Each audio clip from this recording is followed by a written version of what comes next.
we're going to be live streaming this and recording it onto our YouTube channel. So just be aware that this is being recorded. And again, thank you all for joining us. I guess first off, and if you can pop up the sponsor slide again, that would be great. I want to take a moment to say thank you to our generous sponsors who have helped make the Digital Rendezvous possible. And those are Alpine Bank. Let's see, can we get, there we go, Alpine Bank, Colorado Parks and Wildlife, Right Water Engineers, and Freestone Aquatics. We're particularly grateful for their sticking with us and helping make this digital version of our rendezvous possible after originally starting their plans to sponsor us for an in-person event on the West Slope back in the spring. So we really appreciate their patience, their continued dedication and support as partners of Trout Unlimited, and encourage you to take a chance to thank them as well if you get that opportunity. And then for tonight, we are going to feature a brief video from one of our sponsors, Freestone Aquatics. Annie, let's go ahead and roll it.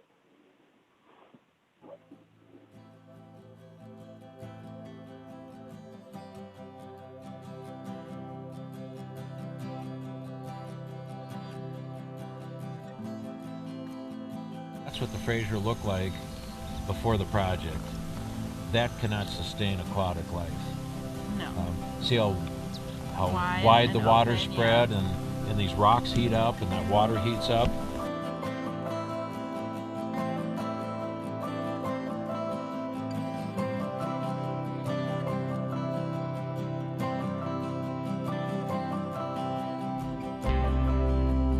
And when the flows are low, then it gets pushed into this inner stream channel where it remains completely healthy. So we have a healthy wide spring channel and a healthy narrow low flow channel. To bid on this project, Clint was one of the bidders, and what our interview process was more to learn about their philosophy and stream channeling work rather than their price. You could build rock dams and have deep holes, yep, full of fish. This has really nice holes with obviously nice fish because you, yep, caught some of them. A couple. The holes, though, are kept at a proper depth to move sediment. The deep holes hold sediment. Collect. So Clint does build holding water for trout, but he builds it at a depth where sediment can continue to move.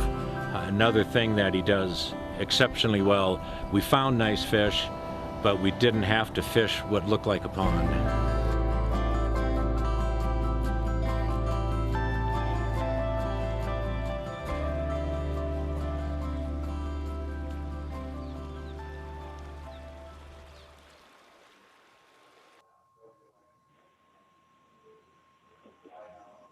So again, a big thanks to our partners with Freestone Aquatics, and they're a good choice for our featured partner tonight. As you just saw, they are an illustration of stream restoration, and tonight we're going to be hearing about the type of stream restoration that TU is really one of the only nonprofit groups involved with on the ground, and at least in terms of nationwide nonprofits, I should say. And we're lucky to have two of the staff members of that nationwide team, the Abandoned Minelands Restoration Team, with us, Tanner Banks and Lauren Duncan. Welcome, and I'm not sure which of you is going to start. Tanner? Great. Yeah, thanks, David, and thank you for sharing that that Freestone Aquatics video. Very good to see. So yeah, let me just share my screen here, and then we will get started.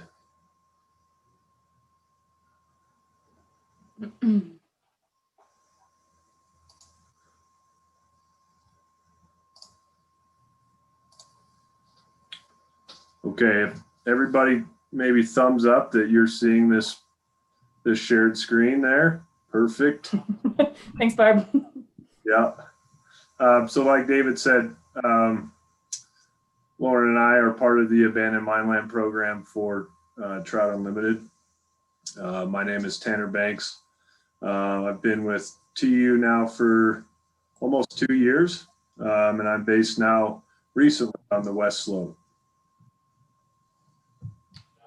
And good evening, everyone. My name is Lauren Duncan. I am also an abandoned mine project manager with TU here.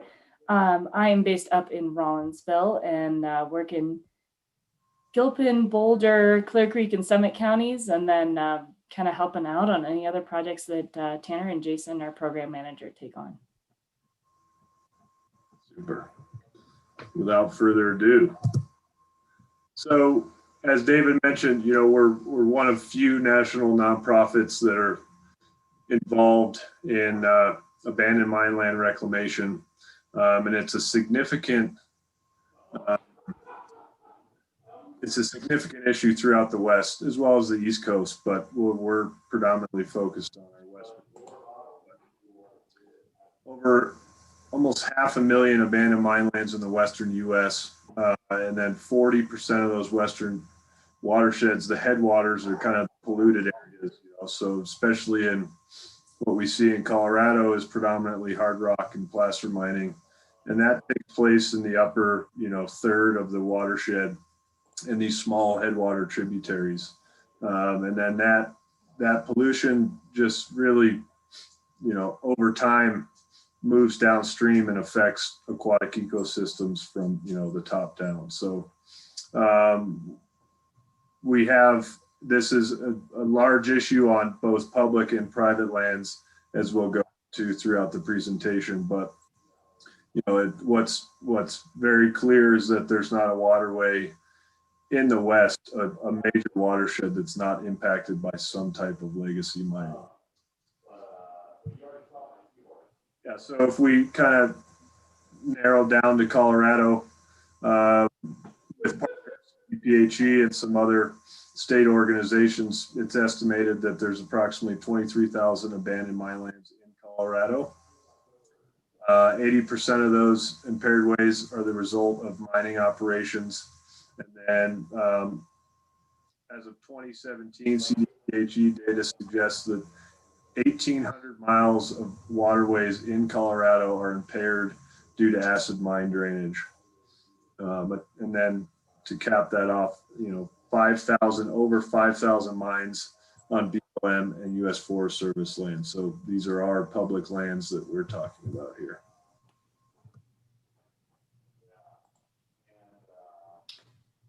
So I just want to take that from the scope of work that there is to do across the West and across our state, and kind of talk about our specific team's role within this reclamation world. We really focus on those watersheds that exceed the state water quality standards, usually for a metal or many metals. Our program is funded through grant applications, through private funding from mining companies like Freeport, Newmont, Tiffany, as well as federal partnerships with the U.S. Forest Service and the BLM, and state funding as well through the non-point source program, as well as the larger sort of CDPHE Water Quality Control Division. Move on to the next slide. Thanks. And our program, while we are definitely focused on water quality and the environment, it does also take on some extra branches here. I feel like we end up incorporating the community, the people, the landowners, as well as habitat and water quality work, stream restoration and enhancement, as well as the place itself. This photo here you're looking at is the Mountain Pride mine up in Breckenridge that we worked on in 2018, I believe. That was a really great example of these three things coming together. This mine was on both public and private land. There was a really engaged private landowner family who still really cared about that site, and it had a lot of good memories for them. Of course, the environment here, we were looking at an increase of 10-fold of zinc concentration from above to below the mine site, and really it went from this clear, clean headwater stream to a pretty decimated water body right below this mine. So a definite impetus to work there. And then the place, of course, for this is one of the more unique metal stamp mines across the West. And this had a really great opportunity for us to work on restoration and historical significance as well.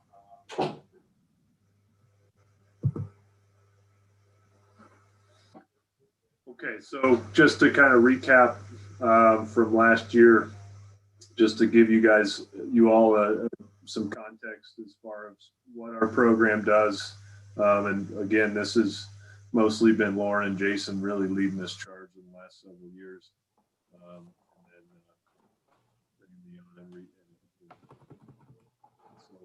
in 2019, over $500,000 in design and construction. So that would incorporate, that would involve partnering with a group to, being approached just for kind of helping them design a 30% design in some cases, or helping kind of with engineering backgrounds that we have to help guide watershed groups, what have you. And then, oftentimes that leads to construction down the road, so that's all part of the process, the beginning stages of that. And then again, as this second bullet point says, that the work that Lauren and Jason have done in past years, the successes of the program afforded them the opportunity to bring me into the program and expand the effort. So, and then a decent part of our process is participating with, state as well as other national TU employees that are working on kind of the legislative side to help afford us an easier access and less liability through the process of cleaning up these legacy mines. So that's also a big part of what we do. And then we've expanded the recent project work into the Rio Grande. We'll talk about Gilpin, Park County, and Uray counties as well. We'll touch on all of those as well.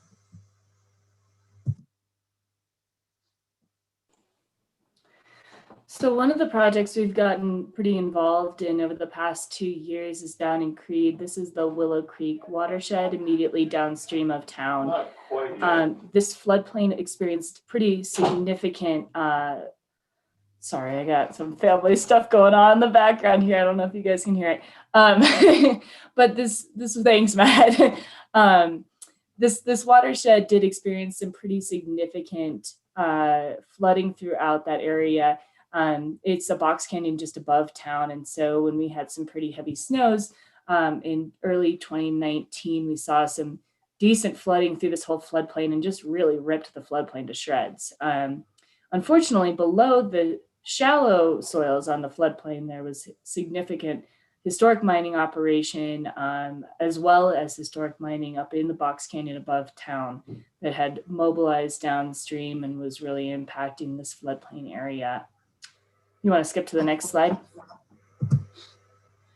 So we've been partnering with the Willow Creek Reclamation Committee and now the Headwaters Alliance in the area.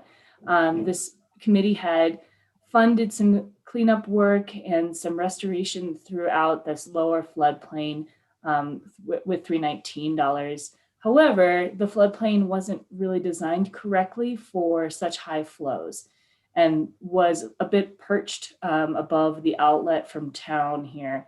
And so when the flooding came through, it just ripped out that perched floodplain and really mobilized a lot of material into the Rio Grande below. If you want to skip to the next one. So this is a picture of the floodplain post-flooding. You can see that channel on the left side of the screen where there's a little bit of planted trees, thank you. That's where the channel had been built, and you see all the flooding and braiding throughout the whole floodplain. To the right there on the right side of the screen, that's where the water actually wanted to go.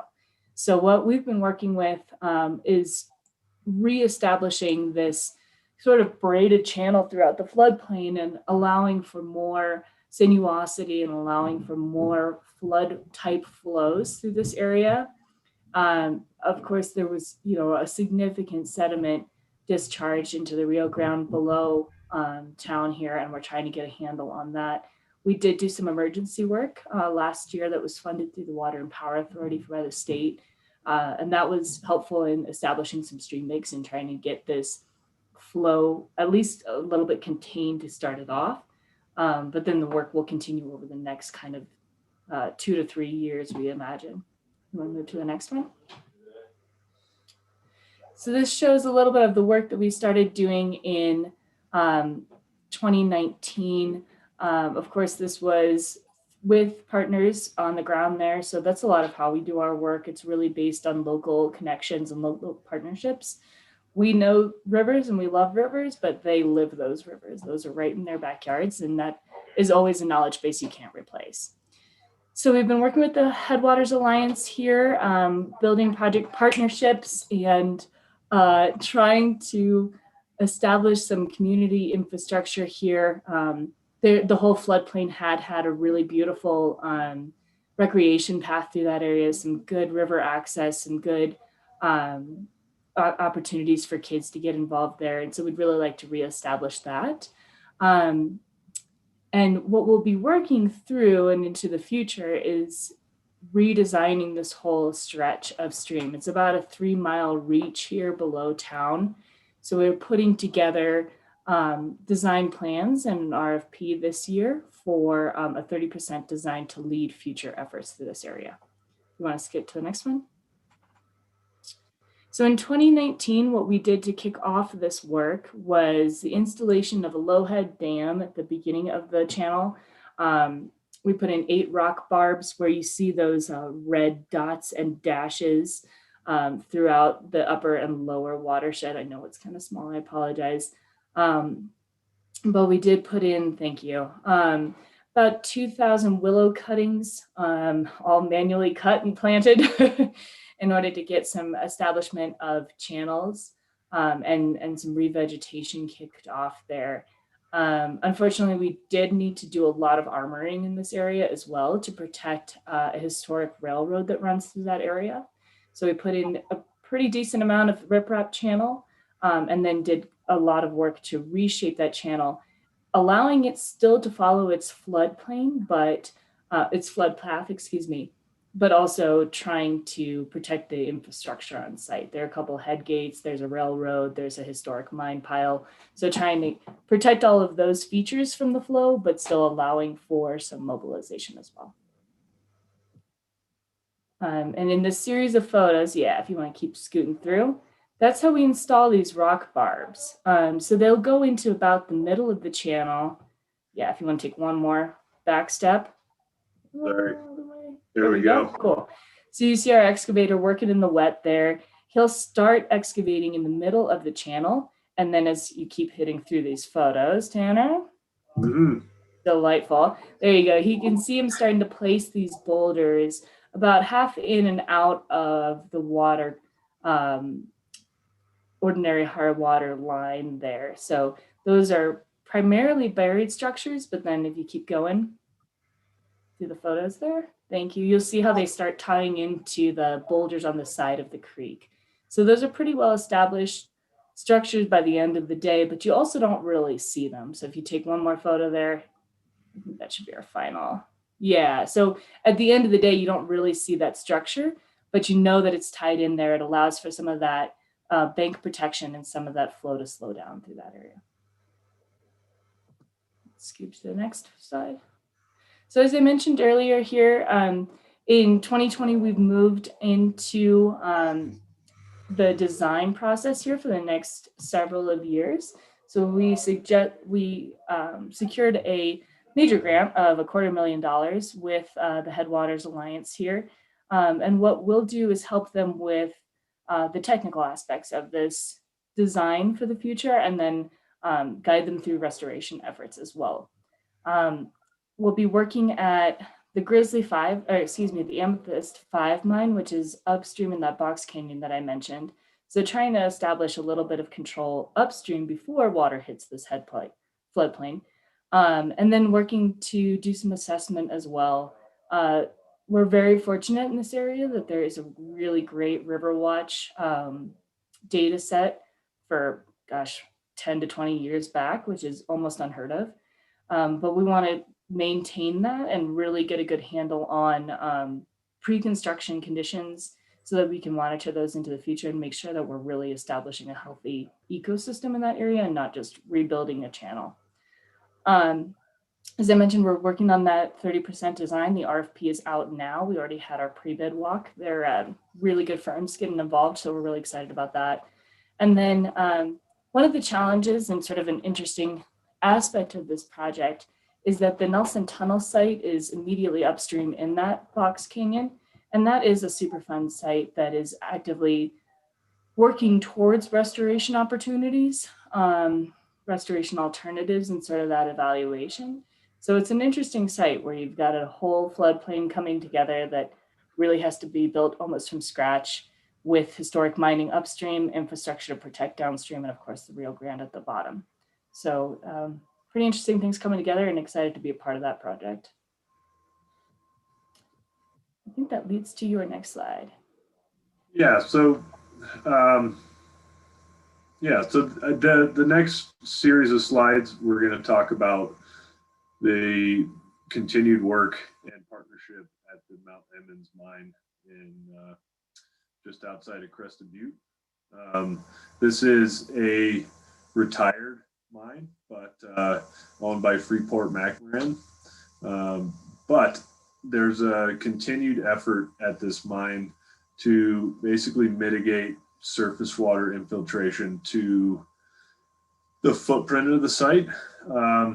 And so we'll get into kind of that partnership, but these next few slides are really just to highlight some of the partnerships that we have, not only with Forest Service and BLM and some of our federal agencies, but also our private partners. So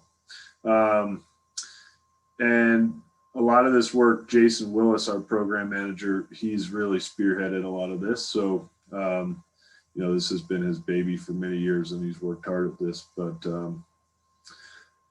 without further ado, so work began up there in 2018. They started phase one, and the Department of Reclamation and Mining Safety ran that contract to remediate that 15,000 cubic yards of mine waste and cap, consolidate, and then revegetate that in situ, which just means in place. The material was not transported from its original location. And in addition to that, and as I mentioned earlier, that work involved 1,800 feet of surface water diversion channels. And again, that's just to try to keep water from moving through the site and then diminishing the amount of water treatment that Mount Emmons needs to run year round. So jumping forward a little bit, 2019 was the second year, phase two of this work. And TU staff, Jason, myself, and Lauren all helped on this project. We were the sole manager of this RFP, except for this project here. This was a puff, which is basically a polymer that a foam polymer basically that is used to cap mine shafts, so a vertical mine shaft. So they dug this material back. You can see they tiered it back, and then DRMS ran that project and was part of that safety closure. So jumping back over to here, that work involved 2160 area construction. I guess to give you some context, I don't have a map uploaded into this presentation, but the way the Mount Emmons mine worked is your shallowest depth, so in this instance 2,000 level, would be closer to the top of the mountain. The larger the number, 2160, denotes deeper into the mine. So the top working at Mount Emmons mine is around the 1,300 level. That's up 1,300 feet below the basically the apex of that mountain. And then 2160 would be 2,100 feet below that daylight. So just some context for you all.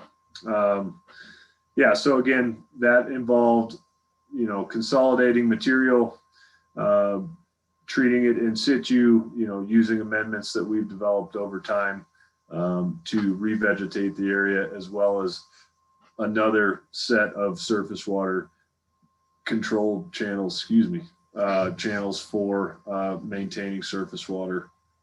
And then again, the 2,000 level shaft closure was right here, that was led by DRMS. So, and then Jason Willis, who can't be with us tonight, he shares an update with us from the field. So here goes nothing. So in this episode of I Didn't Know That Trout Unlimited Did That, I'll give you a big example of that type of thing. But we're here at the Mount Emmons mine site outside of Crested Butte. This is a partnership project between Trout Unlimited, the state of Colorado, and Freeport-McMoRan, where we're doing environmental reclamation at the Mount Emmons mine site. This year we're doing about 4.5 acres of revegetation, either directly to mine waste and mine tailings, or capping, covering, and grading. And then we're putting in 3 large spillways on some tailings dams to manage stormwater flows and ensure structural integrity of the dams. So I'd like to kind of give you a tour of the site real quick. So I'm gonna flip the camera, but bear with me for this video.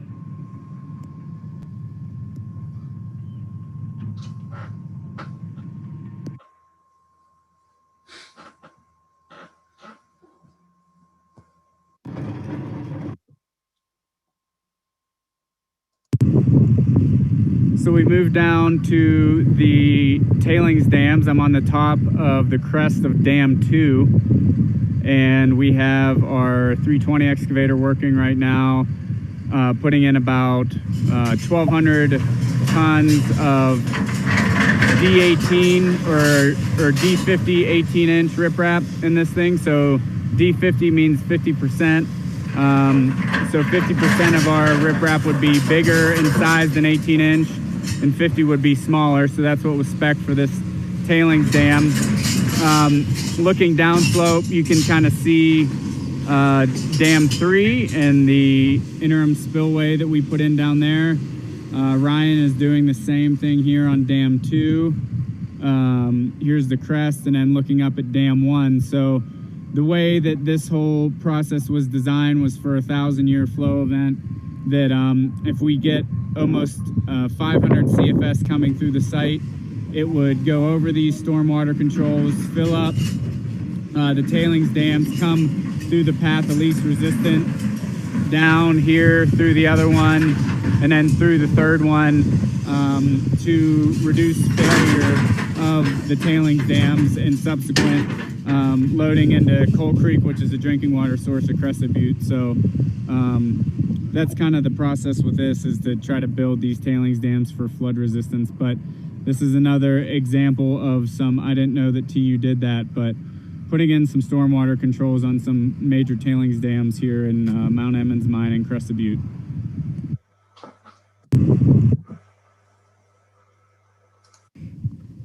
So I'm standing up here at the 1920 level of the Mount Emmons mine site, and behind me you can see the open adit that we have excavated open with our equipment to kind of get in and visually inspect the structural integrity behind it, see what the timbers look like, see what if we have a water situation of impoundment. But this is the last part of the project. It is task 6 of 6.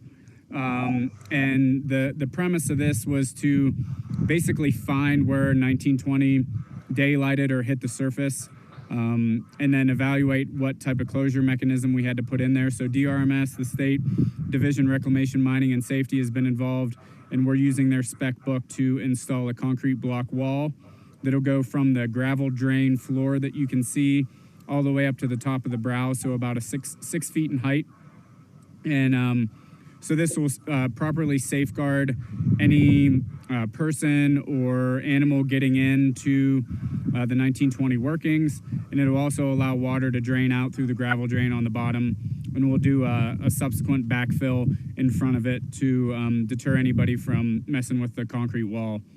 But this is kind of the last part of the project that we need to get done. It is higher up in the site than the tailings dams and the revegetation we're doing at 2160. And when I say 1920, a little bit of mine education for the Mount Emmons site is each level of the workings is measured from the top of the mountain down vertically through the rock. So as they, went through all the workings, we worked at 1370, 1670 working down.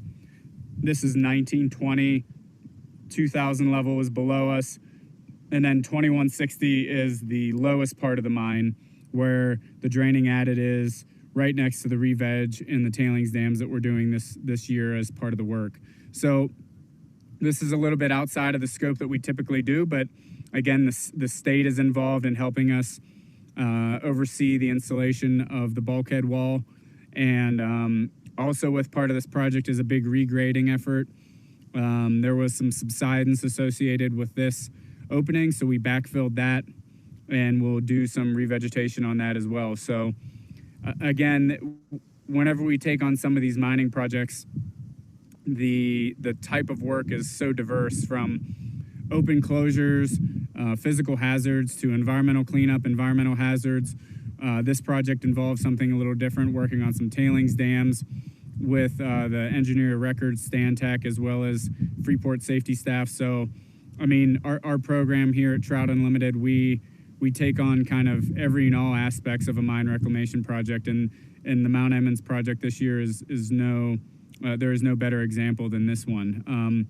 Of the six total tasks, we're looking right now at about a total contract of $600,000 with Frontier Environmental Services. So one of the bigger jobs we've taken on within the program here in Colorado, but nonetheless, it's been a good learning experience and a good exposure for our program. So I'd like to wrap it up with these 3 videos, and thanks for joining me on site here at the Mount Emmons mine.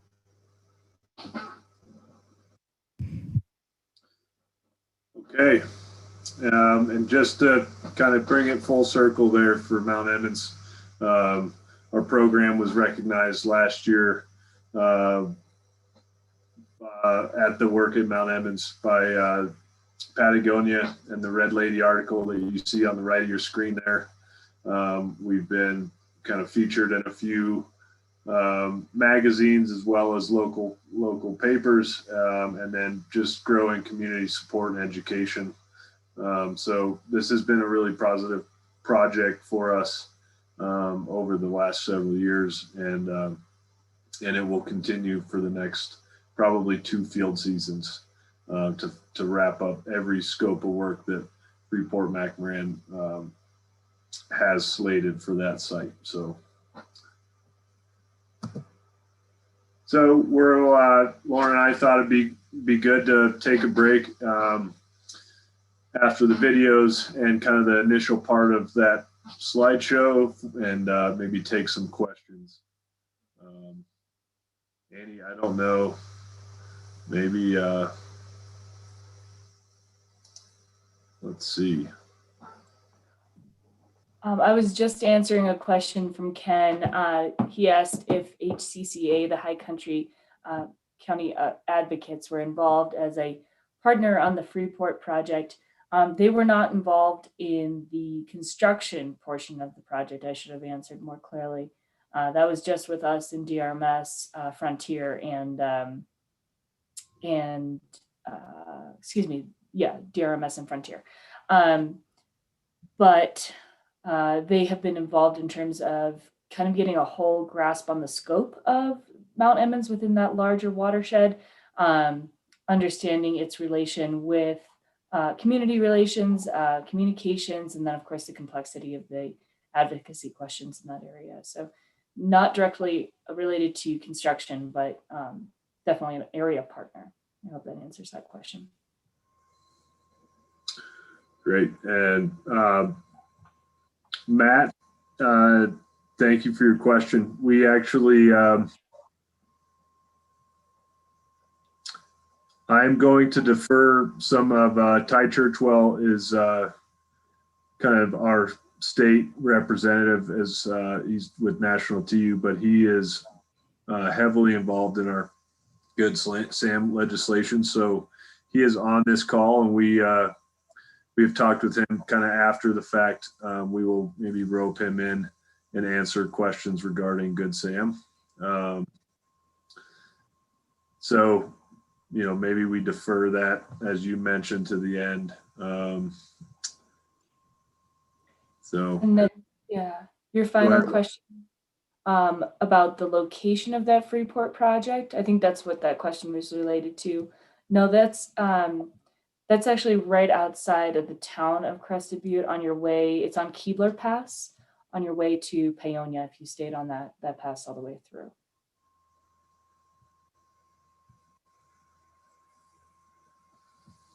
One new message. Okay. Great. Okay.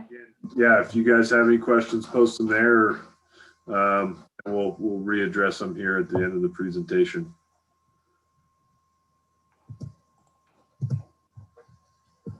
Maybe.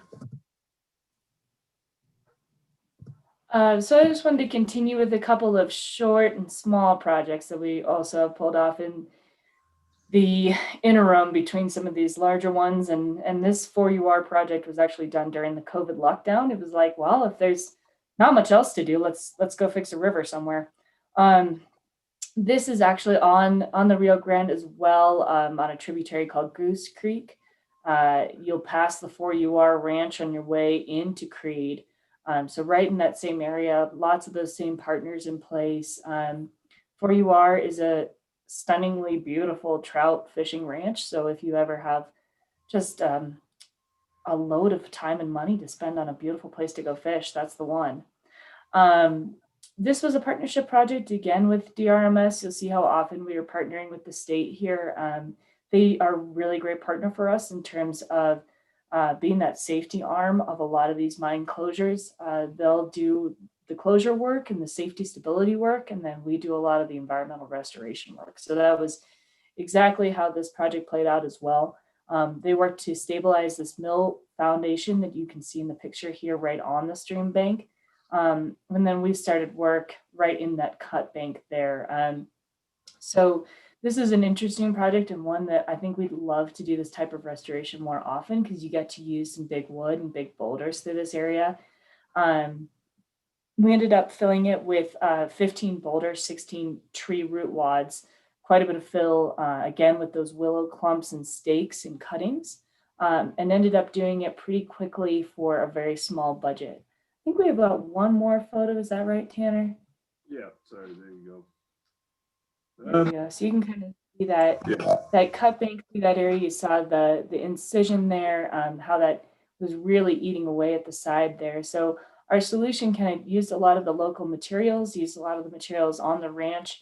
And if you skip to the next slide, I think we've got a design photo. Yeah. So you can see how we install these root wads. Essentially, you end up pulling the whole tree out of the ground, roots included.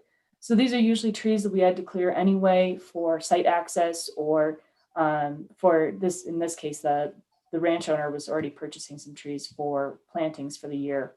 So we ended up getting a couple extra trees here and then ended up installing those within the banks, and you end up kind of layering them on top of each other as well as the boulders in between there in order to produce sort of a cantilever effect that creates a new bank side where there was not one before. We really like using these because they are all natural materials. You bury the majority of the tree. You can see on this design photo on the left side of it, that cross hatching is all supposed to indicate buried material. And then the root wads are all that's sticking out within the stream bank. Not only do those provide some pretty good bank stabilization, but they do provide some decent habitat and really allow for some vegetation to grow within them and against the bank behind them. So it's a really nice way to add stability for kind of a low cost alternative. And then And then like in this area, you know, it's a really good option for these incised channels where you do want some really nice habitat. So this was a small project. We hope to continue to partner with them if they ever need additional help with that mill location. But for the moment, it's just another feather in the hat in the Creed area to develop those partnerships and keep that, that project area moving forward. We skip to the next slide. Another small project over in my neck of the woods is at the Frontenac mine up in Central City. This is a historic mill shaft building. The Frontenac is one of the larger mines in that area. Between it and some of the neighboring complexes, they all connect over to the Argo in Idaho Springs. So quite a bit of tunnel structure in that area, quite a bit of buildings still remaining in that area, pretty unique. This is a privately owned site, and the owner is one of those wonderful human beings in the world where they are buying up land to preserve and share it. So he is looking at interpretive opportunities in the area. He's adding hiking trails. He wants to add some learning opportunities on this site. He brought us in and said, hey, can you evaluate our site for just exactly what I want to do? And I said, well, no problem. But your arsenic and lead are awfully high in the tailings that where you want to put in some interpretive areas. And of course, if you have kids on site or any sort of fragile group, that's not really an option. So what we did in this spot is build an entirely new recreational pad that you see in the photo here. That's the view looking off of it. And that really beautiful shaft house building is right to your right here. So visitors can come to the site. There'll be picnic tables here. DRMS is helping with some interpretive signing. So this will really be well articulated, the story of the Frontenac as well as this larger area. Site visitors are currently welcome to come to the site and hike. But in the spring, there'll be picnic tables here and a little bit more for visitors. So that was just a small project, again, building relationships and really making these mines part of people's current lifestyle and current understanding of our state and our state's history. Let's skip to the next one. Thanks. So kind of along those lines, slightly bigger project, but this has been a continued project for Trout Unlimited for many years.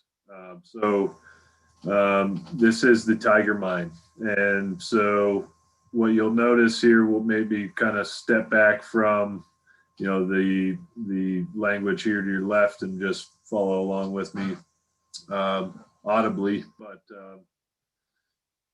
in 2012, DRMS basically removed this massive tailings pile here. Like if I could give you a number, I would, but I for fear of, you know, misstating, I'm not going to estimate it. But it was essentially as high as this excavator is here, this bucket, all the way domed around here, and the foot of the pile came down here.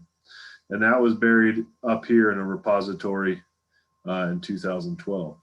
At which point, these are a series of settling ponds that were created. The adit flows down through here, and I apologize for not having a photo of that, but there's an active, this is an active draining mine. And the pH out of this adit is hovers between 1 and 2, probably, you know, averages about, you know, 1.8. So really, you know, definitely not dog drinking water or, you know, anywhere you want to be with bare skin. So the thought being the adit would drain into this first settling pond, which is being decommissioned at the moment. It would flow down this channel. Metals would drop out through kind of water management and just through exposure there to oxygen. And then here's your first main large settling pond. So these are approximately 35 feet by 35 feet, approximately 6,500 feet of square feet of material or of area. And then there's a third one down below us here, down below that loader. So in 2016, that was mucked out. But this project with the BLM is kind of partnering, as it's a mixed ownership site. Due to maintenance, this settling pond network was working to increase pH as it outletted the site, but these ponds probably needed to be about 3 times the size that they were. You know, you needed like a football field each to accomplish your target goal. So this year, what we did was we sent out an RFP in May, and that involved mobilization. So we contracted a small outfit out of Cotopaxi, and that is Nathan Tezak and Tezak Construction, and they had done some work on adjacent mines in the area in the past. And then basically what the plan was this year was to remove all the settling pond infrastructure, all the lining that you see here, backfill, and then we created a repository in this second settling pond for all of this mine waste that you see here that's dropped out of these channels. So in total, we buried, I think that number actually increased to about 600 cubic feet. So yeah, 125 cubic yards of solids from each pond was buried, and then we capped it. So this is filled with Portland cement to kind of harden as well as buffer some of those metals, and then backfilled, and then we regraded the site. So here's the old channel would come down here, outlet to settling pond 2, and settling pond 3 would have previously been here. And then here's the finished project. So I was up there last week. This right here would have been in the first picture where the excavator bucket was. This has all been decommissioned and brought to a grade where you can actually trust that you're not going to get a bunch of sheet flow at a rain on snow event. And then there's subtle surface water control you can kind of see here that we put in, some site topography to just make sure that water does drain where we want it. So in total, this project with the BLM this year cost $80,000, and it took about 4 weeks to do this. And because of COVID, this contractor either stayed on site intermittently or drove from Cotopaxi back and forth due to kind of closures. So next, in kind of current and potential future work is in the Chalk Creek drainage, just up by Mount Princeton, outside of Nathrop there, up St. Elmo area.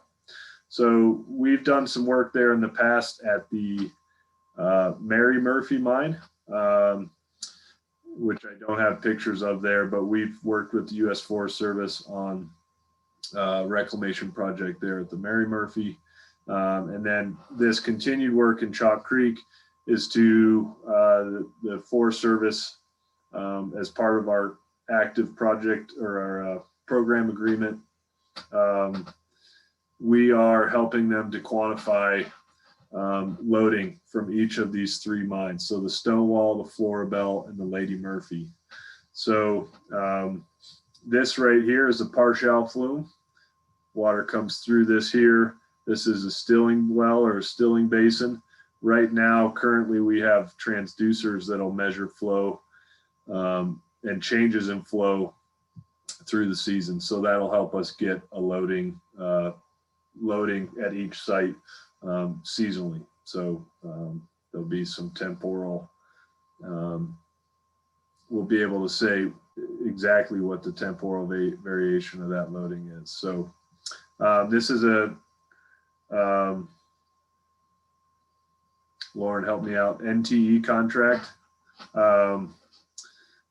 with RMC to install these 3 pressure transducers and flumes. It's just a not to exceed contract. There you go. Sorry. So yeah, we installed these in July. So this is basically where this would go or was intended to go. So as you can see here, you know, there's an active draining mine here. And so we consolidate this flow. We mixed, at this particular site, we mixed about 26 bags of concrete on site. And we used mine waste on site because it was the only aggregate that was small enough to, and there was enough of it to make enough concrete to do this. And here is the finished project. So here's your portal here, active flow, concreted in, and then this partial flume with this little instrument above it is measuring flow continuously. One thing we don't have written here is that the U.S. Geological System, USGS, is we've partnered with them to install instrumentation on all these flumes as well as our instruments to help determine, you know, new ways and cheaper and more effective methods for measuring and loading and discharge. So jump right into a current project for 2020 is the Atlas Mine and Mill project it's outside of Ouray. This is the revenue mine. This is an active mine from Ouray Silver Mines. And in your left part of the screen here is a big mine waste pile and tailings down here that have been kind of settled down through, you know, alluvial processes as well as just the mine historic mine use. So yeah, this has many partners. This project involves SEP funds, so the Supplemental Environmental Project Agreement with CDPHE and Ouray Silver Mines. Everybody has come to the table with not only funding, but as well as you know, good constructive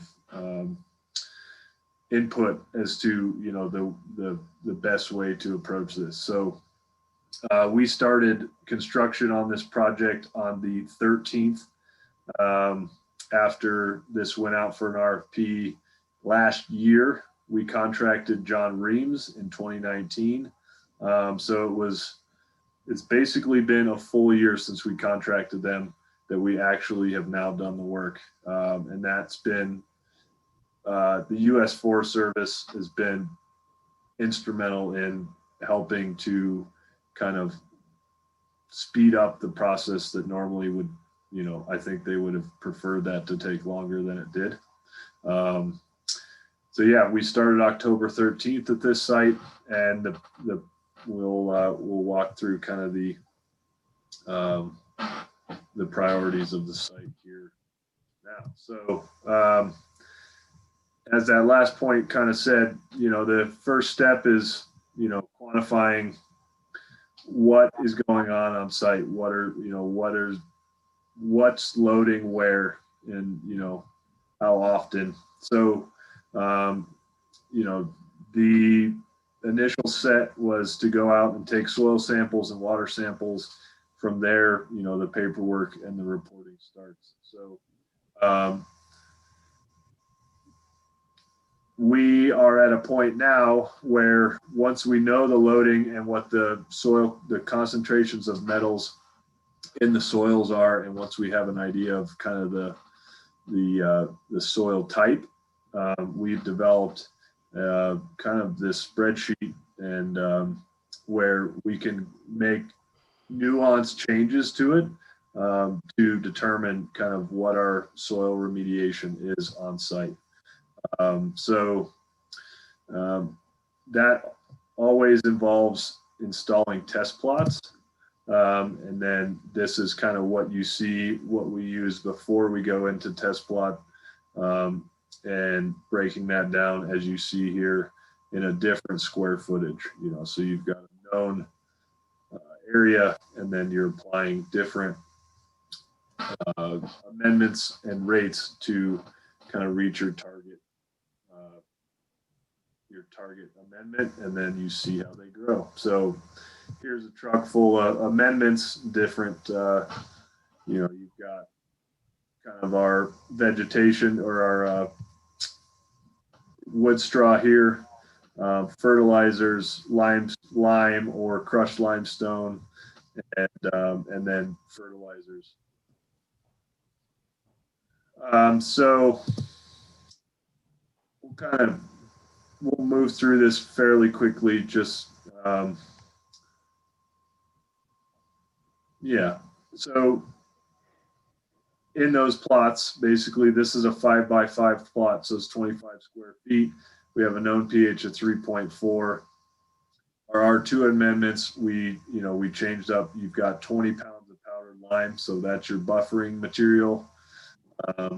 And then you've got 2.5 pounds of compost and just over 1 pound of 462, which is a fertilizer. It's got mycorrhizae, which is a fungi that helps establish root growth and uptake of carbon, nitrogen for plants. And so each one of these, as you can see, I don't know if we need to walk through the specifics there, but you can see here that each plot will have a different rate. And then we install a total of 10 of these at this Atlas mill site, and then you cover them. And then here I am befuddled by how much grass we have growing last year, 2019. So after one winter and a brief spring growing season, this is what we have.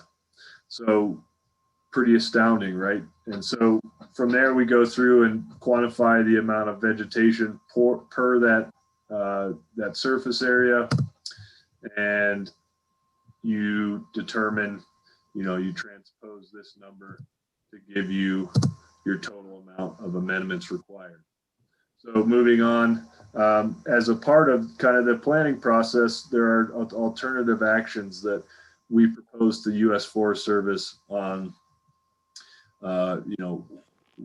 what the different, just like any NEPA document or any, federal document, there are options, right? So you propose several different alternatives, and then you allow the public and the governing agency or agencies to elect their preference, So to walk through the site, again, from that photo, here's the old mill structure here. You've got mine waste and waste rock, as well as some tailings. And then here you have two different kind of colorations of tailings in this area. We are calling this the gray tailings pile here and the yellow tailings pile here. So as you'll see in this key, walking through the site from north to south, this is our borrow area. This is where we're generating clean fill that will be used in the later part of the process. You have surface water control ditches here. So this will keep any water moving, any snow melt, precipitation, surface water flows from moving into the tailings and then ultimately into Sneffels Creek here, which is on the right part of the screen. So surface water controls here, as well as at the toe of the gray slope, and then an auxiliary kind of an after design thought was to add in a third here. So that is currently taking place as we speak. And then this material here is all getting treated in situ. So it's not going to be consolidated. It will literally just be, we'll use those amendments, the metrics from the plot to regrow here. So in short, this is, I took this photo, last week. So this would have been the 15th. So here's the mill. Sneffels Creek runs right here. You can see this riparian buffer here. And this is our site access point here. This, as you can see, is our gray tailings piles. Extremely fine material. Absolutely incredibly, it's astounding how much material there is here. So this is all being, prior to us regrading it, this pile was mounded up, probably as high as the blade of that dozer. all the way down to these willows. So he's graded all that material back. You've got that surface water channel here. And then up here is the yellow pile. So right now, this is what the site looks like. Although we've made some good progress, we've have all of our diversion structures in place, and we started on some fluvial tailings removal in the creek today, and that'll continue through tomorrow. So, Lauren? Yeah, I want to present on a few more projects, but I'm going to take a tiny break here and just ask for questions one more time. I saw Matt's question here. How does Colorado compare to the rest of the West as far as opportunities for AML projects? Is their state a real focus for national TU? And it seems like there's so much work. Hey, agreed. There does feel like there's a lot of work. That's a good thing, though. I mean, I think there is a lot of interest across the West and nationally on Colorado, and I think that's great for us, but I also think it helps us be a leader for the rest of the West. I'd say Colorado and Montana, as far as TU's focus, that's where we've got our main AML staff. Our Jason's boss is up in Montana, and as well as a lot of our other national TU staff that are kind of guiding this program and its development. So there's good interest in those two states for TU, but I also think that we start seeing that the work we're doing in Colorado is being translated to other states that don't have as developed an AML program for their state. For example, New Mexico is just starting to really get a handle on some of the mapping of their AML features. Of course, they're there, especially you think about like the Taos area, there's some good gold mine camps around there. But it's just not really been invested in the same way and doesn't have the same resources that we do. So hopefully they can use some of the efforts we've done here in Colorado to translate them towards their state's efforts. Other states deal with abandoned mines separately. Wyoming funds some of their AML program with coal money. Of course, that's going to be a harder funding path moving forward for them. So they're going to have to look at alternatives. So maybe they look to us to say, what has Colorado done on a state level and how do they fund their programs statewide as well as with nonprofit groups like ourselves? So yeah, I hope that answers the question. I do think, yes, you're right. We do see a lot of focus in Colorado. I also think we have a kind of unique opportunity where we have such a large population that's so into recreation, and that takes a lot of us to these places where there are mines across our state. And recently, as we see a higher population move into the state and look for recreation across the state, we see more people in areas where they weren't before. And so we start seeing some of these mines that really weren't priority areas or tributaries that weren't priority areas because they were previously so remote that now with OHV access or just more people and new campgrounds or more people looking for places to recreate, they're suddenly interacting with these mines that maybe they never would have before. So kind of an interesting place to be, I guess. It's all coming together here. I don't know if I saw any other questions, but definitely jump in if you've got some. Yes, Barb. So with so much opportunity, and you just talked about prioritization, is there a statewide database of, various ranking criteria that all of the partners, between these different agencies and TU can use in order to prioritize some of these sites for restoration work? Yeah, good question. So you mentioned just partnership, and I do want to touch on that. It's something we've brought up in every project that we're talking about, but on a more statewide and federal level, TU is part of a mixed ownership group across our state. So we're one of the few, if not the only nonprofit sitting at the table with a lot of federal and state organizations. That brings us, at the table with EPA, Forest Service, BLM, USGS, Colorado Geologic Survey, a lot of folks who have the ability to do just what you're saying, of map and rank and prioritize these sites. In terms of non-point source rankings and prioritization, not necessarily. There is an older U.S. Forest Service inventory from '93 that I use in the Front Range quite a bit, and that helps them because those were ranked pretty well in terms of safety as well as environmental impact.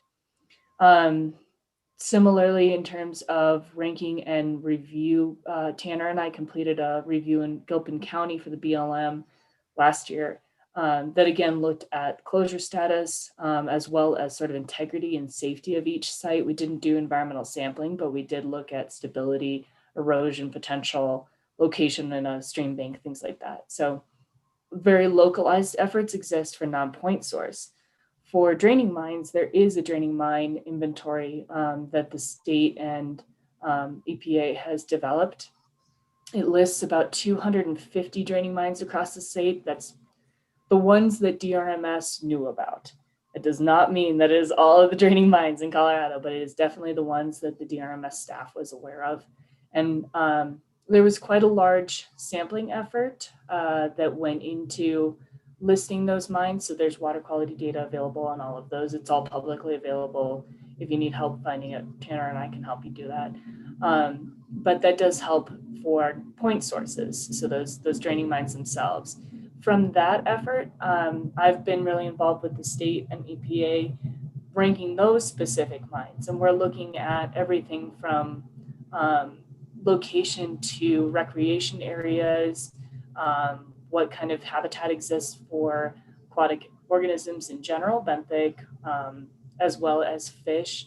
We're looking at homes in the area, the number of campsites in the area, everything that would bring people and the environment in interaction with those mines themselves.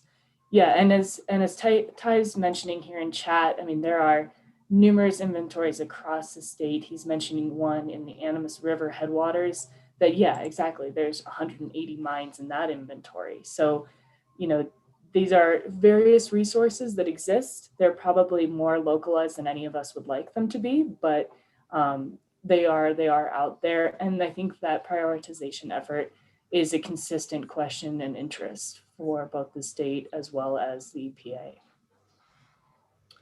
Lauren, do you think there's a role for local chapters to play in any of this characterization, and how can local chapters support the work that the abandoned mine team is doing better?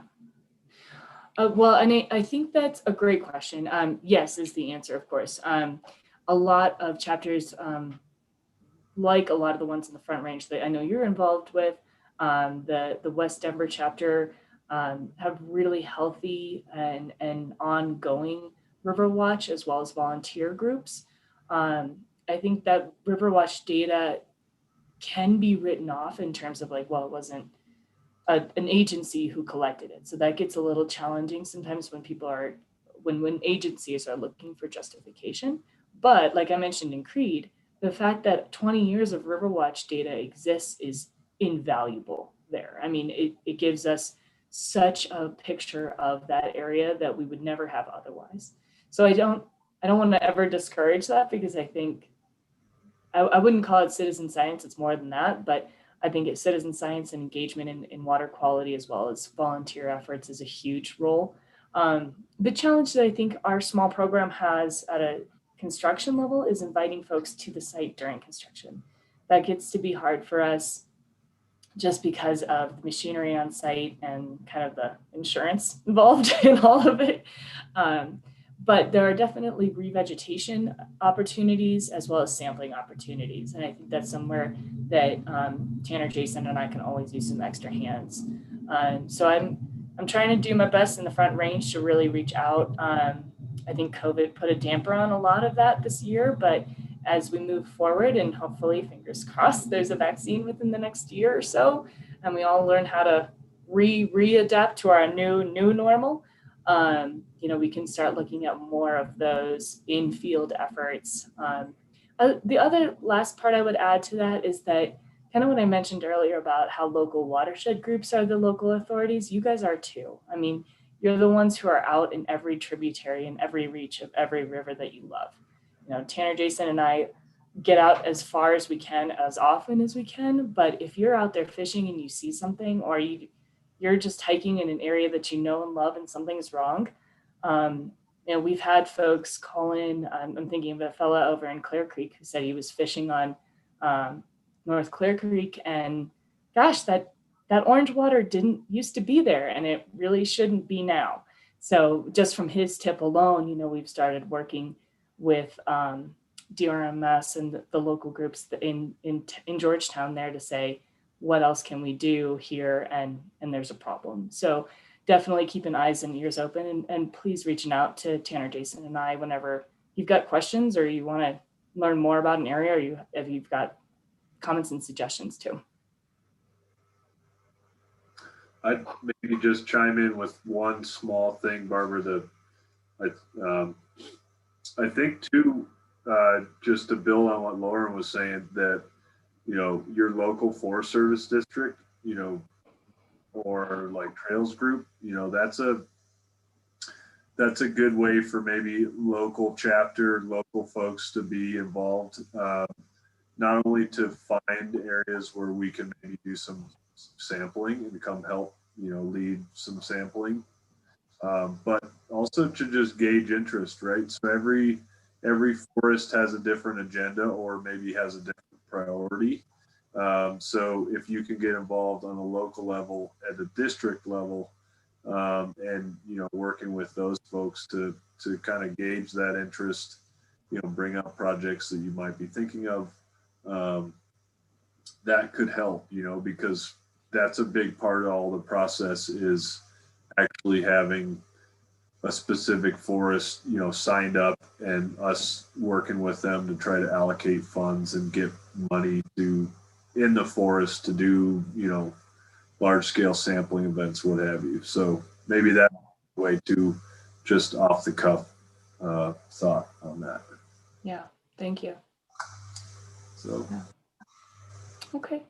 So moving along, and I promise, I know it's 8 o'clock. We're moving here forward, I promise. I just want to tell you about a few of our 2020 projects and where we're going here in the next year. So a final project I was working on up in Georgetown this past year, and really over the last 3 years of planning, has been the Waldorf Mine.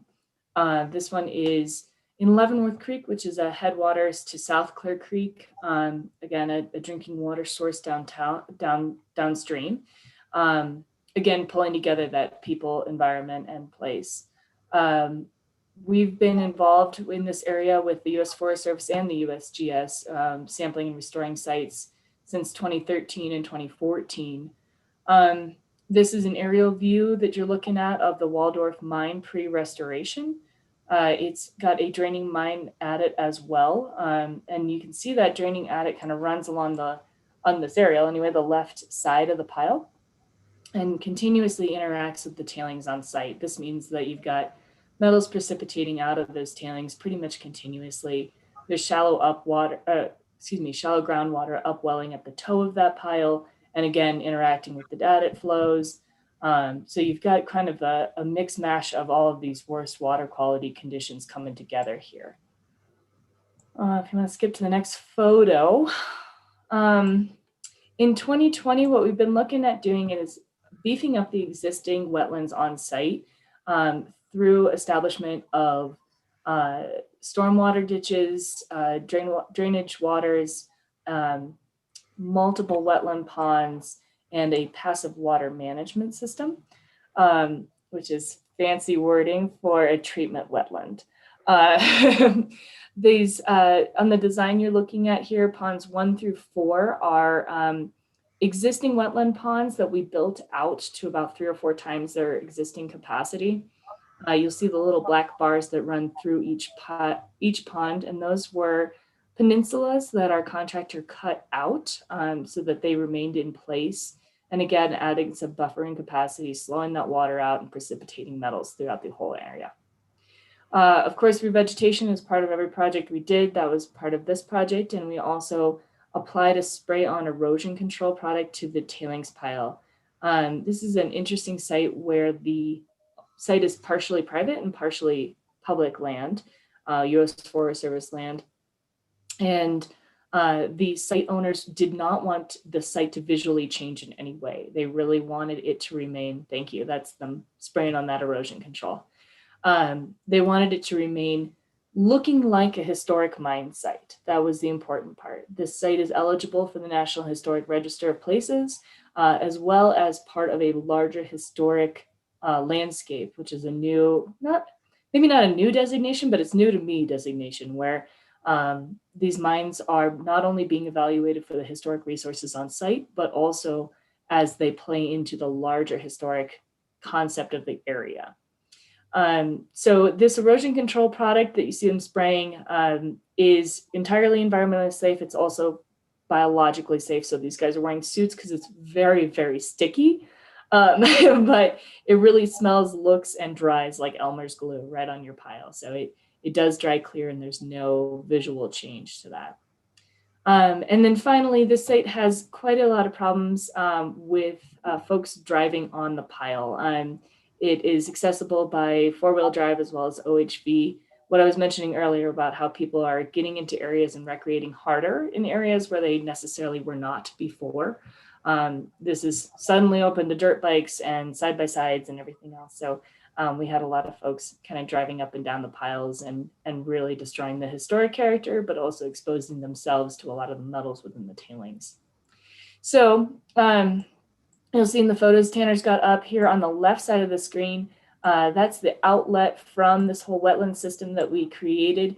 It flows into this passive water management system, which is a shallow a shallow wetland system. On the right side of the pond there, it's pretty shallow, and then kind of overflows into a shallow outlet system on the left. What this does for us is it allows the vegetation that's within there to both uptake as well as add absorption capacity to the whole system. That absorption capacity grabs onto the metals as it passes through the vegetation and reduces that in downstream waters. So that's one of the aspects of this. We also ended up replacing the culvert that took added flows around the side of the pile as kind of a last add-on task. You'll see there it was a 3-foot culvert that we put into the added drainage right underneath the Argentine Pass Road. That replaced a 2-foot culvert that DRMS had put in about 2001 that was really falling apart because the metals there are pretty high. So we're hoping that this plastic culvert attracts less metal precipitation in that area. And then it is also really overbuilt and oversized. So hopefully we never need to replace it. And if the adit ever does blow out, we've got some extra capacity to contain that water. Here's that erosion control product going on. And in the next photo here, this is an aerial of the completed construction. You'll see those 4 ponds came into fruition with their little peninsulas right below the pile. Stormwater controls guiding water off of the pile and into those ponds, again, reducing the opportunity for surface water and stormwater to interact with the tailings on site. Revegetation has taken place with our wood straw all covering the disturbed areas. And then you'll see the long channel all the way down to the passive water management system on the bottom of the screen there. Thank you, Vanna. Lovely job there. So this is a good project that we're excited to have completed and coming together. It's been, again, one of those examples of partnership coming together. Lots of years of good planning and federal, state, and local partners all working together. Exciting information too, this area has boreal toads that weren't there before we started restoration in 2013. And now they are happy and reproducing. So we've got some good populations in that area. And then we're seeing some really nice revegetation downstream of this site and in areas where we've worked before. So we're excited about that. That's all for Waldorf. A couple of projects that I'm working to develop here again in the Front Range. This is the Snowden mine over in Blackhawk Central City area. It's located on the headwaters of Silver Creek, the drinking water for the town of Blackhawk. Was a beautiful ore producer back in its day, but unfortunately today it's just a large waste rock pile. Similar challenges to Waldorf. Historically, important, but also driven upon daily. And you can see in this photo here taken during a rainstorm, there's quite a bit of sedimentation that comes straight off of this pile and right into Silver Creek. Of course, that sediment is carrying quite a bit of tailings material and high metals as well. So we're trying to reduce that contamination source. This is a site on Forest Service land. So Tanner and I are working through the planning steps to get this off the ground. First step is a PASI, or a preliminary assessment and site investigation, that we're writing for the forest. And we'll start outlining sources, contamination opportunities, and then start working towards restoration potential this winter, hopefully doing construction next year. I want to move to the next one. This is the zombie level of the Grizzly Mine. Just kidding, I don't know who made that sign. But this is the Grizzly Mine over on your ways to Grays and Torrey up in Bakerville. Lots of recreation on the site, lots of camping, of course, folks going up to the 14ers to hike for the day. So we are looking to reduce the interaction of folks on site, as well as clean up and close up some of these historic structures on site. We did do some sampling in the past. We're seeing elevated concentrations of copper specifically through the tailings on site, but then also quite a bit of degradation within Grizzly Creek itself, including Bentley macroinvertebrate loss. Similarly, this is a site on Forest Service land, and we are writing that PASI now. We will need a little bit longer on this site, probably construction in 2022. There are numerous structures on this site. You can see a few of them in this photo. Just immediately above the tunnel entrance, there's what was actually a refrigeration building, which is one of the few I ever saw, but they used to cool it with Spring Creek water, and it actually had a refrigerator on this site. So there was a refrigerator there. The mess hall was to its left, numerous boarding houses in this area, and or loadouts as well. So we'll need to get a handle on all of those structures before we can move into construction. Moving forward here. I don't know what's going to happen with the Ballarat. We've been doing quite a bit of work here in the Ballarat Outdoor Education Center outside of Jamestown. Established a really great relationship with the folks working on site there, and did quite a bit of sampling with the EPA and DRMS in that area in 2019. This is a pretty unique spot because this is an outdoor education lab for Denver Public Schools. There are probably 10,000 fifth graders on this site every year. So great, because kids are getting out and getting their hands dirty and learning about Colorado history and playing outside, but a challenge because there are so many mine sites on this specific outdoor lab site. So we've been putting together some management plans for them, some restoration plans for them, and really working to move that forward, hopefully next year. But unfortunately, I believe most of it is burning right now. So we will have to kind of start from scratch again and kind of see where we go from here. Yeah, if you want to skip to the next slide, I think I've just got another photo of this. Yeah, I think that kind of already articulated it, but there's some pretty big structures and mine piles on here that we'd like to get a handle on. Then maybe one more slide here on planning efforts.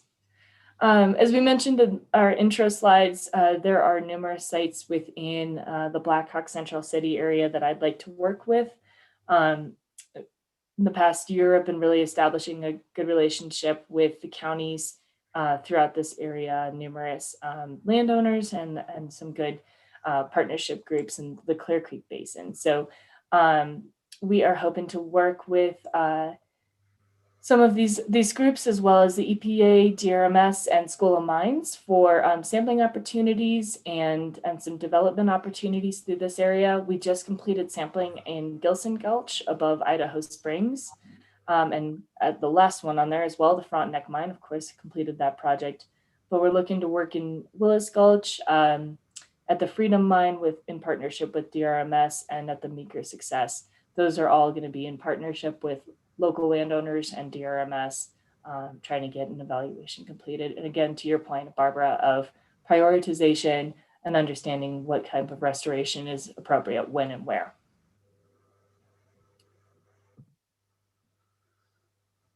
Okay, so to round out the AML, I didn't know till you did that presentation. You know, we've been very lucky to be so busy, but it's certainly, you know, I hope this presentation kind of illustrates some of what we are all up against in our, you know, headwater states across the West. You know, we are foreseeing, you know, and we're waiting funding for projects like Lauren just alluded to in the Upper Clear Creek.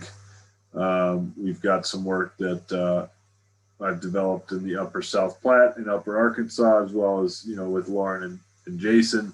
And so, and all those will be kind of drafted on our project, our supplemental project agreement. So,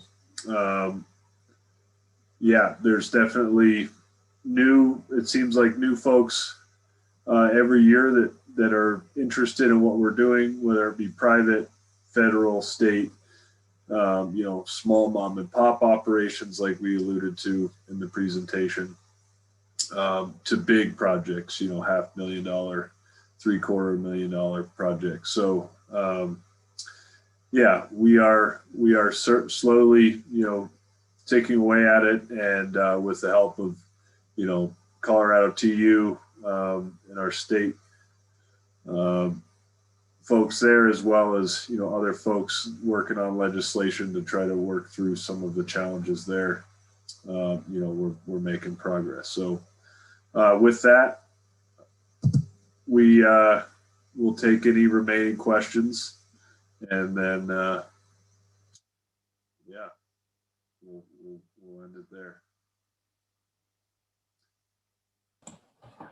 So I think I see your question. I think that's from David about where can volunteers help out with actual implementation and developing community relationships in identifying, promoting projects. I think we touched on that a little bit earlier with our response to Barb of just in terms of implementation. I think sampling opportunities are definitely a great place where we can use some extra hands. And then in construction, really that revegetation phase is labor intensive and definitely could use extra hands once the machinery is out of there. So that's a great place for us to ask for help. And then, yeah, community relationships and promoting projects. Oh my God, please. Yeah, that sounds great. I think one of the challenges our program has faced, and maybe the reason we named this, I don't know why I did that, is that it's difficult for us to promote these. They do come across as very technical. So I think one thing we're definitely ears open on is how to share these stories in relatable ways. We're so excited about, you know, how many cubic yards of mine waste we got out of the stream bank, but maybe that's not the most important thing that people want to hear about. So we'd love to hear more about how these projects relate to different communities and how we can share that story. Promoting projects, of course, yeah, if there are local opportunities, whether that's like a movie night and somebody talks for a couple of minutes ahead of time and we just had a chance to introduce ourselves. I know we've got a little theater up in Nederland, and that's honestly where everyone is on Friday nights. So that would be a great spot. Or if there are, you know, different water-centric events in the area. I know Clear Creek used to do Clear Creek Watershed Days. Those would be good spots if you guys have local connections for us to connect with and be there at the right place at the right time, shaking hands with the right folks. That's wonderful. And yeah, in community relationships, I just actually was out sampling the other day over in the left-hand watershed with a fella that one of the watershed staff connected me to. He says, well, I've got a gun range on my property and I think there's a problem. Can you come out and sample some soil? Absolutely. But I wouldn't have known that unless I had had that connection. So those relationships and those questions coming from the community, those interested and engaged folks, we'd love to meet all of them. That's definitely very, very helpful for us. Absolutely. Thanks, Paul, for your comment. Yeah, please do share, and please, any of you that have questions, reach out to us, as we alluded to earlier. Yeah, so Ty, can you raise your hand and I can, so let me pull up Matt's previous question there on the screen, and maybe Ty, if you raise your hand, I can, is that a thing? Or maybe Ty could have gone to bed, we don't know. No, I'm right here. He promised he he'd be here.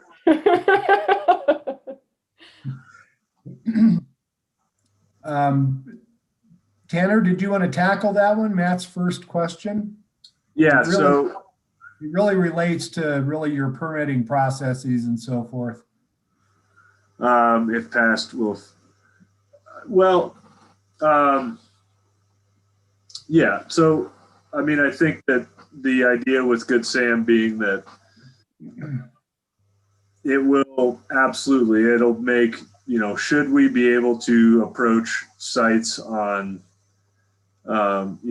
private lands, and all lands with just less liability. I think that'll be tremendous in getting work done, as well as incentivizing, folks that we collaborate with to pursue cleanup on, let's just say their property, or, I just think that it takes a level of scrutiny out of the process and kind of the long-term liability that's currently, the law, as far as, if you address the issue, you could be liable, and that gives a lot of people pause. So yes, I think it will certainly affect work in the state as well as throughout the nation. Yes. I would only add that it opens up the scope of work that we can do, and the issue really resides around, draining adits as opposed to waste rock piles, and controlling water on and off of a waste rock pile is a completely different animal than treating mine water that emanates directly from a draining adit. So that, again, passing Good Sam just simply opens up the scope of work that we can do, as if there's not already enough work out there for us, but it would open up the door for others to join us on the ground performing mine cleanup work, whereas we're about the only darn nonprofit nationwide that's doing that work. In terms of the money, I would point out that even our funding sources are hesitant to get involved on projects where we've got potential liability issues. As a funder of that type of project legally, if someone wanted to sue for some sort of issue, the money source could also fall into some concern regarding liability issues. So when you remove the impediment for us to do the work, you also remove the impediment to more private funding sources that may be hesitant at the moment. Yeah, thank you for that, Ty. I think one real life example of where Good Samaritan would have helped us right now is at the Waldorf project. As I mentioned, that was a draining adit right around a waste pile. As Ty said, diverting it around a waste pile is no problem, but actually doing something to improve that water quality coming out of the adit or discharging from the whole system is much different. I mentioned, we call our treatment wetland a passive water management system because it's incorrect for us liability-wise to call it a treatment wetland. We're not treating water there legally and liability-wise. Do we hope for a water quality improvement at the end of the system? Absolutely, but we can't stand by the current legislation that Tanner mentioned, that the Clean Water Act would hold us to removing 99.9% of all metals discharging from that system. Passive treatments, will remove quite a bit of metals, but maybe 75% of metals discharging from that system. That's still an improvement, and it should be part of these restoration programs, but it's not that 99.9%. requirement. So that would be an area where, if Good Samaritan was already on the ground and already functioning, we could have added a lot more limestone to that channel. So instead of just being a riprap channel all the way through, we could have added quite a bit of buffering capacity and started dropping out even more metals. But that technically today would be us treating that water coming out of the adit. So that's not an option as it stands. Some of these other, like the Tiger Mine project, that again was a draining adit where we were not treating the adit water. But if we had, maybe would have been able to keep those ponds in place or enlarge them or add a different drainage system, so that we could have been improving water quality coming out of that adit. So those are some of the real life examples today of how we could utilize that in our existing projects. But yeah, again, as Tanner and Ty both said, just having Good Samaritan on the ground would really allow us to work with more folks and in a larger, broader capacity that would still be managed and mitigated by the EPA, and would not be, just a free for all of mine cleanups, but it would still be good work done well by the right people with the right expertise, just in a larger capacity and at a more complete scale on each site. I'm going to go one step further, Lauren, if I could, is many of the states, if not all the states in the West, have their own mine remediation agencies like we do with DRMS, and they're as hamstrung with liability as we are. So we already have these institutions in place who could be, like us, expanding the scope of work that they are doing, but the liability issue haunts them the way it does us. Absolutely. Yeah, that's a really good point. Thank you. Okay, any other questions? Great, thanks, Matt. Yeah, thanks, Ty, for chiming in there. That's very. Okay. Thank you, Tanner, Lauren, Ty, for pitching in there at the end as well, for sharing the stories from your program with us all.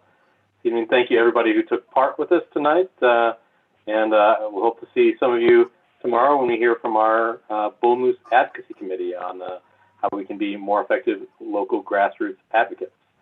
Thanks, everybody. And again, a big thank you to Tanner and Lauren for sharing a great program with us tonight. Yeah, absolutely. Thank you for having us, and thanks for sticking with us. Have a good night.